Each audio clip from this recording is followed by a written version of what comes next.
He was a man who transcended boxing, who united a nation divided by race, who brought down the symbolic champions of two of history's most infamous dictatorships. Yet his greatest battles were not fought inside the ring against foreign champions, they were fought outside the ring on home soil. This is the story of Joe Louis, the Brown Bomber, the man who became a hero to millions and was later betrayed by the country that he fought so hard to serve. Joe Louis was born on May 13, 1914 in Alabama. His early life was marked by hardship, particularly when his father was committed to a mental asylum when Joe was just 12 years old. In the wake of this, his mother moved the family to Detroit in search of better opportunities.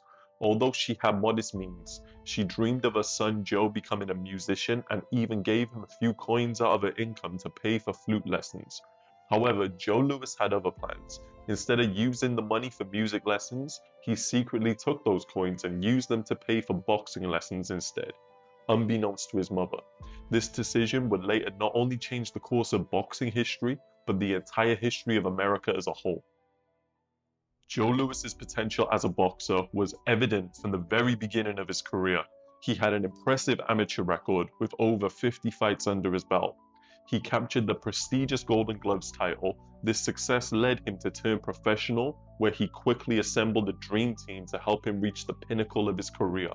His trainer was the legendary Jack Blackburn, a retired Hall of Fame fighter with vast experience.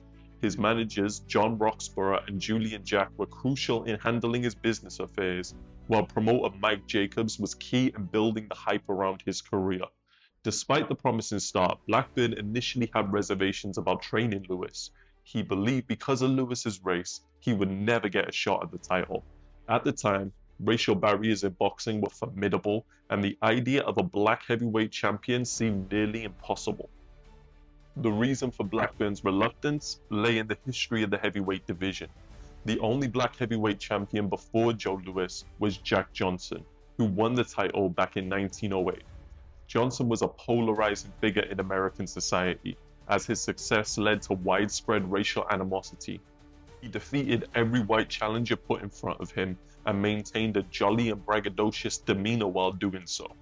His brash personality, flamboyant behavior, and defiance of racial norms, such as his open relationships with white women, made him a target of intense hatred. Johnson's victory was seen as a direct challenge to white supremacy, and when he lost the title in 1915, white America vowed to never let a black man claim the title again. To overcome this racial barrier, Louis and his team devised a plan to craft a new public image for him, one that would make him the opposite to Jack Johnson. They established a strict code of conduct for him. He was never to gloat after defeating a white opponent, maintain a humble demeanor at all times, live a clean and scandal-free lifestyle, never be seen in public with a white woman, and refrain from any behavior that could be seen as arrogant or flamboyant. By presenting Louis as the anti-Jack Johnson, they carefully shaped his public image to be more palatable to the American public.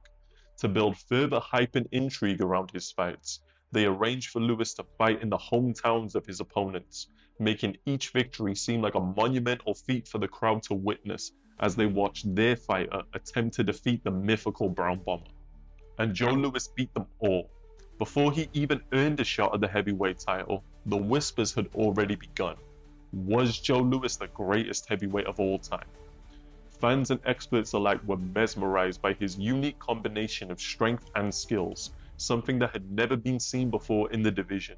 Most fighters at the time excelled in either technical mastery or brute knockout power, but Joe Louis seamlessly fused both. His punches were devastating, like power bombs delivered with sniper-like precision. Every shot carried purpose as he methodically stalked his opponents, cutting off the ring with cold efficiency. Louis's ability to destroy his adversaries while maintaining technical perfection made him a force of nature unlike anything the boxing world had ever witnessed before. But it wasn't long before Joe Louis realized that every time he stepped into that ring, he wasn't fighting for just himself, he was fighting for something so much greater. That truth became undeniable in his bout against Primo Canera, the towering Italian giant standing 6 feet 7 inches tall, Far larger than most heavyweights of that era, Canera, with his imposing size, seemed more suited to this modern-day era of heavyweight giants. Though his boxing skills were considered limited, his sheer size and strength simply overwhelmed opponents. He quickly rose through the ranks, aided by the Italian mafia's huge influence on boxing at the time. His power was quite literally deadly, as he once killed an opponent inside the ring. To Italian dictator Mussolini, Canera was seen as the embodiment of his fascist ideals and a physical symbol of his government's dominance. At the time of Lewis's fight with Canera, Italy was locked in a war with Ethiopia, adding another layer of symbolism to the match. This wasn't just a fight between two men, it was seen as a symbolic clash of nations, races, and ideals. Joe Louis, a black man of African descent, stood against the giant Italian, a representative of Mussolini's fascist regime. The stakes could not have been higher. Yet, despite the odds and the intimidation factor, Joe Louis made this literal killer quit inside of just 6 rounds. The victory was monumental, cementing Louis as not only a symbol of black pride and resilience worldwide, he also became an emerging figure of unity in America. By publicly dismantling a figure closely tied to Mussolini's propaganda, Louis even began to win over parts of white America as well, further solidifying his role as a spiritual leader for an entire race and a budding national hero. This victory began to soften America to the idea of having another black heavyweight champion, but only if that champion was Joe Louis. His humility, discipline, and devastating performances in the ring made him a mildly acceptable candidate in the eyes of a country still grappling with racial prejudice. Louis continued his march toward greatness by defeating former heavyweight champion Max Bear, knocking him down 4 times in just 4 rounds. With that triumph, Louis found himself on the brink of a long-awaited title shot. Only one more contender stood in his way. In 1936, as the world watched the Olympics in Nazi Germany, Hitler turned his attention towards the sporting world, rallying behind German Max Schmeling. Joe Louis, undefeated and considered unstoppable, was set to face Schmeling before earning his title shot. The fight was seen as a mere formality, most believing Louis would easily run through the aging German, who was considered to be past his prime, whereas Louis was seen as invincible. But Schmeling didn't share the public's belief in Louis's invincibility. Schmeling studied Louis's fights meticulously. He claimed to have discovered a flaw in the Brown Bomber's impenetrable armor, a subtle weakness he believed he could exploit. At the same time, the young Joe Louis began to believe his own hype, treating the Schmeling fight as an easy stepping stone towards the title, and his preparation suffered as a result, as he spent more time on the golf course and entertaining women than he did inside the boxing gym. When the fight finally took place, Schmeling's analysis proved to be correct. Louis had a tendency to drop his hands slightly after throwing a jab, leaving himself vulnerable. Schmeling capitalized on this by repeatedly throwing devastating overhand rights to Louis's exposed face. By the 12th round, the unthinkable happened. Joe Louis was knocked out, shattering his illusion of invincibility. Max Schmeling returned to Germany as a national hero. Though Schmeling himself did not subscribe to Nazi ideology, later even risking his own life to hide the 2 sons of a Jewish friend during the Holocaust, Adolf Hitler and the Nazi Party nonetheless claimed him as a symbol of Aryan supremacy. Schmeling was paraded as an embodiment of Nazi ideals and a poster boy for their propaganda. Meanwhile, Joe Louis was left to reflect, brought crashing back down to earth from his shocking defeat. Yet, in hindsight, the loss was a blessing in disguise. It instilled in Louis a newfound determination and discipline which propelled him to even greater heights. He vowed to never slack off from training or underestimate an opponent again, combining his physical gifts with a mental toughness that would define his career moving forward. In the aftermath of the fight, the American boxing establishment was faced with a difficult dilemma. The reigning heavyweight champion James J. Braddock needed an opponent, but the decision makers were torn between allowing him to defend the title against a black man or a supposed Nazi. They feared that if Schmeling won the championship, he would take the title back to Germany, where Hitler would ensure it would never be defended against a non-German again. Reluctantly, they decided on what they deemed to be the lesser of two evils and awarded the title shot to Joe Louis. However, there was a catch. Braddock's camp negotiated a clause into the contract that said Louis had to pay Braddock 10% of his earnings from every one of his fights for the rest of his career. Knowing he would never get another opportunity, Louis had no choice but to accept this deal. Now, the fight was on, a pivotal moment that would change the trajectory of Louis's career and boxing history forever. The stage was now set for Joe Louis to make history. He had the chance to become only the second black heavyweight champion, but it wouldn't come easy. In the opening round against James Braddock, Louis faced an early test of will, surviving a knockdown that could have ended his dreams before they even begun.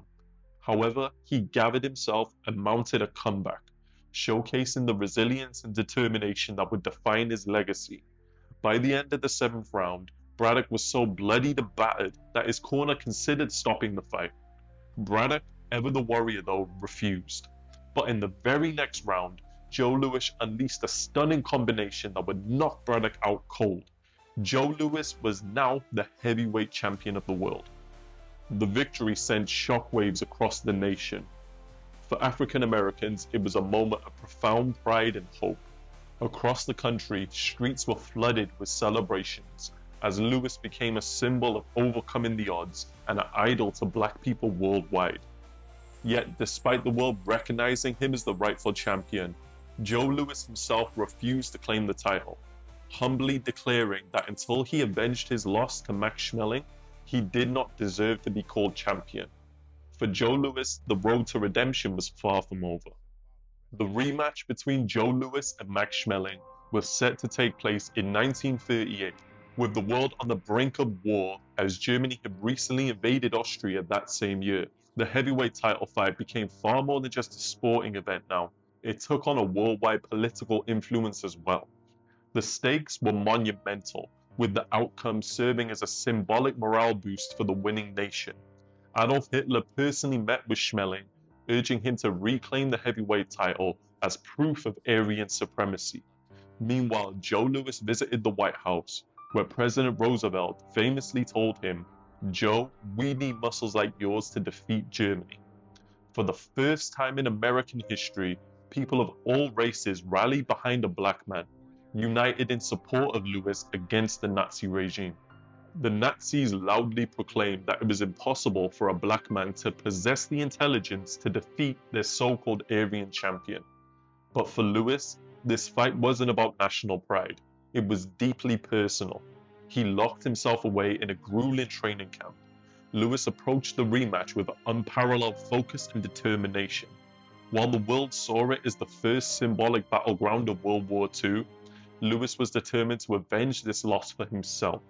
This wasn't about defeating Schmeling, it was about redeeming his name and proving once and for all he was the true champion. On June 22nd of 1938, the whole world stood still. The streets were eerily empty as millions of people gathered around their radios for this highly anticipated rematch. The most listened to radio broadcast of all time, expectations and tensions were sky high as the two fighters entered the ring. But the fight ended as quickly as it begun. In a display of sheer brilliance, Joe Louis dismantled Schmeling in 2 minutes and 4 seconds, delivering one of the most masterful performances ever witnessed in a boxing ring.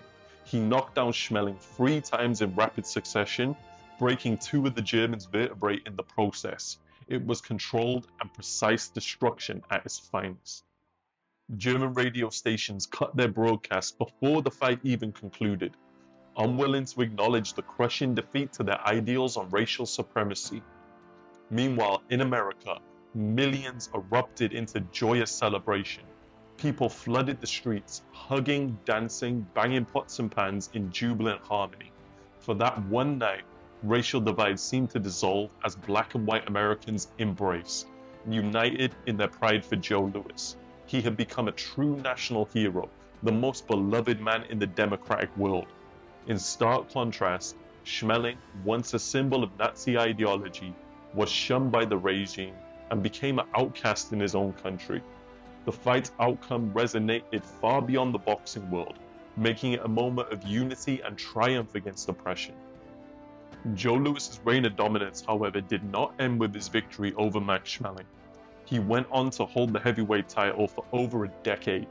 During this time, Joe Louis defended his championship 25 times, 22 of those victories coming by knockout. Both achievements remain records to this day, solidifying his place as one of the greatest champions the sport has ever seen. Louis's dominance was so overwhelming that he even made world-class fighters appear ordinary. His skill, precision, and power were unmatched, and his challengers stood little to no chance against him. The press, marveling at how easily he dispatched one opponent after another, began to label his title defenses as Bum of the Month Club. This nickname underscored just how above his peers Louis truly was, a man who turned exceptional fighters into mere footnotes in his legendary career. We interrupt this program to bring you a special news bulletin. The White House has just announced that the Japanese are attacking military and naval establishments on the island of Oahu. However, during Joe Louis's legendary reign, World War II brought a sudden interruption to his boxing career. Demonstrating his unwavering patriotism, Louis donated the entire purse from 2 of his title defenses to the US Navy and didn't hesitate to enlist in the Army himself. By doing so, he sacrificed not only his prime athletic years, but also a fortune in potential earnings, a decision that would play a significant role in his later life. He fully committed himself to what he saw as his duty to his country. This selflessness further endeared him to the American public, solidifying his status as the embodiment of national unity and patriotism. Throughout the war, Louis served as a morale booster for the troops, traveling tirelessly as a public speaker and participating in over 100 exhibition fights to entertain soldiers. Initially, black soldiers were excluded from attending these events due to segregation. However, Louis refused to perform unless all soldiers, regardless of race, were allowed to attend. His insistence led to black and white soldiers coming together for the very first time, a groundbreaking moment in the fight for racial equality. Once again, Joe Louis proved that his influence extended far beyond the boxing ring and was able to make actual tangible change in the lives of his people. After World War II, Joe Louis returned to the ring. And while he remained the best fighter in the world, he was no longer the unstoppable force he once had been. The 4-year layoff and the wear and tear of age began to take their toll. His timing and sharpness, though still superior to other top fighters, were not at the superhuman levels many fans had come to expect from him. This decline became evident in his back-to-back fights with the crafty Jersey Joe Walcott. In their first bout, Louis struggled significantly, suffering 2 knockdowns before ultimately winning a controversial decision.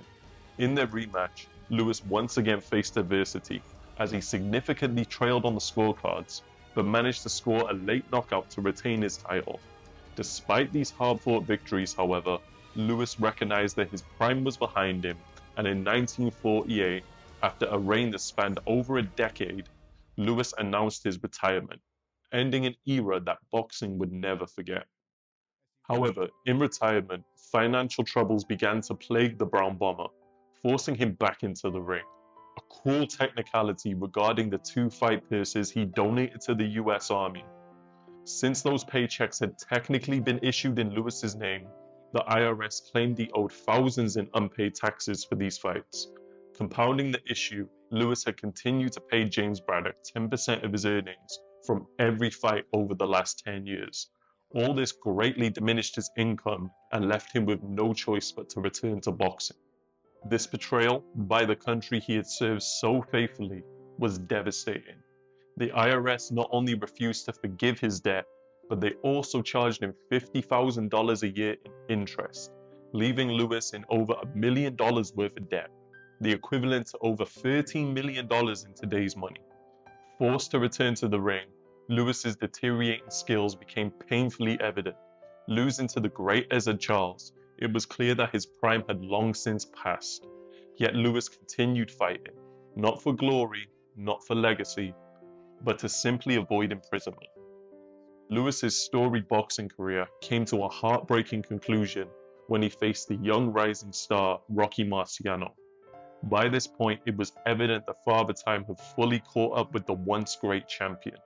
Marciano dominated the fight, giving Lewis a horrific beating, which culminated in Lewis being knocked outside the ring. The sight of Lewis, the once great champion, battered and struggling to rise from outside the ropes, was a deeply somber and depressing moment for the world of boxing. Even Rocky Marciano, who idolized Lewis growing up, was devastated by the outcome. He often expressed how heartbreaking it was to see his hero in such a state, acknowledging the enormous impact that Lewis had on his own career. With his decline now undeniable and his safety and life now at risk, Lewis had no choice but to retire permanently, leaving behind a legacy of greatness that was overshadowed by such a sad ending. Despite his retirement, Joe Lewis's financial troubles persisted as the IRS relentlessly pursued him. To make ends meet, he was forced to participate in demeaning circus acts, with over 90% of his earnings seized to cover his tax debt. The government even took his children's trust funds and the modest $600 inheritance that was left to him by his mother, leaving Lewis virtually penniless and destitute. In his darkest days, Lewis relied on the generosity of others, particularly his former rival Max Schmeling. After being ostracized by the Nazi Party, Schmeling found success outside the ring by investing in shares of Coca-Cola, which became hugely popular in post-war Germany. Schmeling regularly sent Lewis money to help him survive, and their relationship grew into a close friendship. The two men, once fierce adversaries in one of boxing's most infamous rivalries, became best friends, sharing frequent phone calls and mutual support in their later years. Joe Lewis eventually found work as a greeter at Caesar's Palace in Las Vegas, where he was offered a small wage and a place to stay. This role, more fitting of a washed-up B-list celebrity, was a tragic and demeaning end for one of the greatest boxers of all time, and one of America's most influential heroes. A man who sacrificed so much for what he believed was the good of his nation. Despite his legendary contributions to boxing and his country, Lewis's later years were defined by hardship and indignity. Lewis remained at Caesar's Palace until his death from a heart attack in 1981. Thousands gathered to pay their respects at his funeral at Arlington National Cemetery, including Joe Frazier, Muhammad Ali, and most notably Max Schmeling, his old rival turned best friend who served as a pallbearer for Joe Lewis, a bittersweet ending to their complicated relationship. While Lewis was given full military honors at his funeral, this felt like a hollow gesture and a slap in the face in light of the government's failure to support him during his lifetime. For a man who gave so much to the American people, being abandoned in his time of need remains a lasting stain on American history. Joe Lewis should be remembered as a true hero, a man who broke down countless barriers inside and outside the ring. His influence extended far beyond sports as he changed the perception of Black Americans in the eyes of white America. Without Joe Lewis, the civil rights movement decades later may not have had the same impact, as he paved the way for societal change. He gave the Black community a sense of pride in their race on an unprecedented scale, no doubt inspiring future leaders like Martin Luther King and Malcolm X. Moreover, Joe Lewis's influence made America more receptive to Black athletes, opening the door for future legends like Muhammad Ali and Jackie Robinson to rise to greatness. One could argue that Joe Lewis did more for race relations in America than any other single individual. Yet despite his immense contributions, it's a tragedy that he has been largely forgotten by the wider public. Remembered primarily amongst only die-hard boxing fans, instead of the historical icon that he truly was. His story is essential to understanding the history of 20th century America, and it deserves to be shared. So if you know someone who is unfamiliar with the greatness of Joe Lewis, please share this video with them. And before you go, let me know in the comments where you rank the Brown Bomber in your all-time list. And if you like the video, be sure to hit the like button and hit the subscribe button to stay notified with all the videos we got coming up very soon. But until then, guys, peace.